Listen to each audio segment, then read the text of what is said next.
People get mad at Trump for a lot of the things he does. You don't have to love January 6th. You don't have to love how he handled the aftermath of the election. Okay, but understand, when you break down what matters to you in your life, okay, let's think about this, okay? What do you think matters to you and your family, okay, on a daily basis in this country? Do you think it's January 6th, or do you think it's the economy? Okay, if you guess the economy, okay, that's the reality. If you guess January 6th, the Democrats continue to guess January 6th. Think about it. What's more important right now to you and your family? Getting back and forth to school and work safely, or what happened on January 6th? I think we all know the answer is, of course, getting back around safely. Correctamundo. But sadly, we're living in an America where crime is spiking violently. Crimes of opportunity are spiking, like rapes and robberies and carjackings. Retail theft is through the roof. The country's kind of lawless when you turn on the news at night.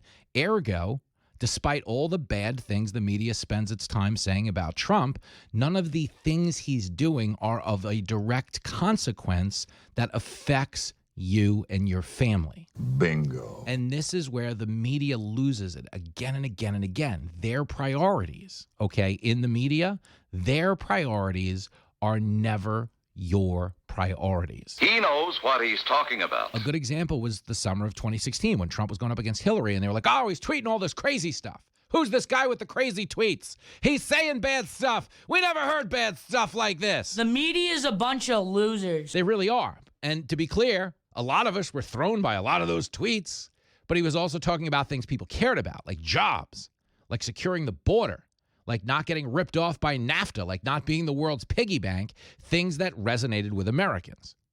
So right now, yeah, there are negatives. We spend a lot of time talking about Trump in Georgia and Trump handling classified documents.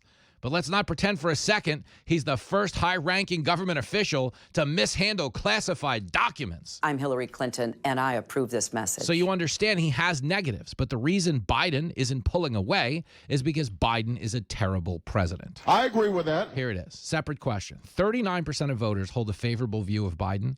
Okay. Think about this. This is the overall. In a separate question, some 42% said they approve of how Biden is handling his job, well below the 57% who disapprove. Come on, man. So 42 up, 57 down. Okay?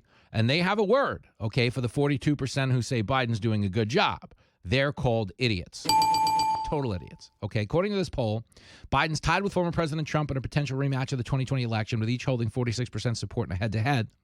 Additionally, by an 11-point margin, more voters see Trump rather than Biden as having a record of accomplishments as president. Do you get what that means? Okay, by an 11-point margin, more people think Trump had a more productive session as president than the session Biden is having. Okay, that's an issue because you understand, for all the big talk about the Democrats, the climate change. We're fixing a climate. We can control the weather now. That's what the Democrats get on TV and say. DeSantis, he should have listened to us. There'd be no hurricanes. We can control the weather. Then you're crazy. You're insane. You can't control the weather, okay? But you understand, because these are their priorities and their priorities are not your priorities, you wind up in a situation where they can't fathom why this race is as close as it is. They see Trump, and Trump says bad stuff, you guys. He insulted somebody. He truth socialed a bunch of bad words. He put out a bunch of videos over the Labor Day weekend while Biden was taking a nap on the beach with his C-cup breasts out there for all the world to see. I mean, man, how is this not a wider margin for Joe Biden? You know, surely he should be pulling away in this race. Well, it would help if he was running in the race. But he's not running in the race. Let me give you a clip, because this kind of sums it up. Here's the media, just incredulous. It's clip one. It is kind of shocking in a way that despite all of the baggage that Donald Trump carries, he's tied with Joe Biden right now. You know, it's an alarm bell for Democrats who think that because of these indictments, he's going to automatically lose a general election. This poll suggests no. It's a very competitive race, 46 to 46%. As you say, we can't be certain about polls certainly as far out, but it suggests that this is not in any way a gimme for the Democrats, despite former President Trump's legal trouble. People were somewhat hopeful that we would be in a different place by now. And now they're starting to come to the realization that, hey, we might actually have Donald Trump as the nominee and Joe Biden as the nominee.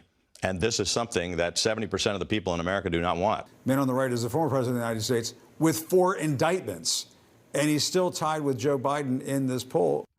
I mean, think about that, okay? They're sitting there, the Trump is the 4 indictments and the... You can't handle the truth. Okay, the problem is not so much that Trump is under indictment, okay? The problem is that Joe Biden sucks. Bingo, man, bingo. Okay, that's the problem. If Biden's doing a good job, there's not a world, okay, where Donald Trump could be anywhere near this race.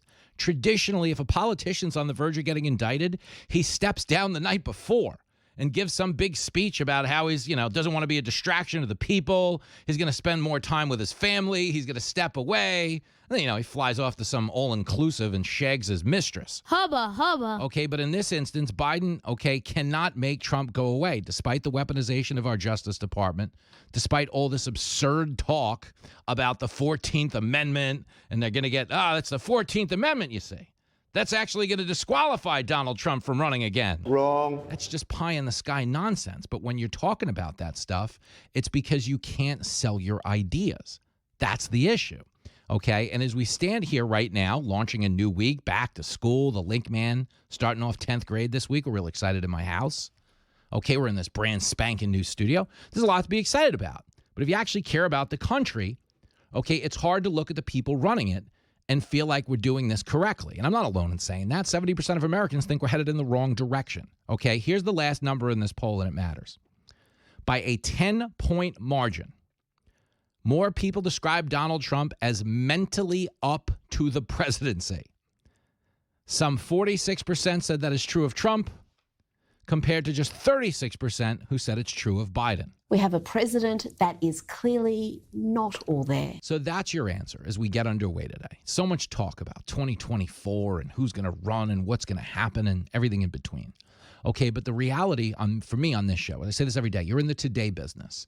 Are you having fun today? What you will find in the time you spend on this earth is that you spent it in the fun business. Whether you realized it or not, the whole point of being here was to go out and have fun. So as a live for the moment guy who looks at the state of the country we happen to inhabit today, you realize 36% of Americans think we have a president who is mentally fit. 36% go, no, Biden's with it. They're crazy. They totally are, okay? And the reality is the other 64% of us know we've got a guy in charge of the whole entire country that we wouldn't let run our small business. I wouldn't let Joe Biden run a lemonade stand, let alone the United States of America. And that's why I think as you look further towards the fall, towards the primaries, towards the spring, I don't know that Joe Biden's going to be the nominee. Okay, you can tell me he's running, he's an incumbent, you can't get him off the ballot. But in order to run, you got to be able to walk. And Biden hasn't demonstrated any ability to do that either.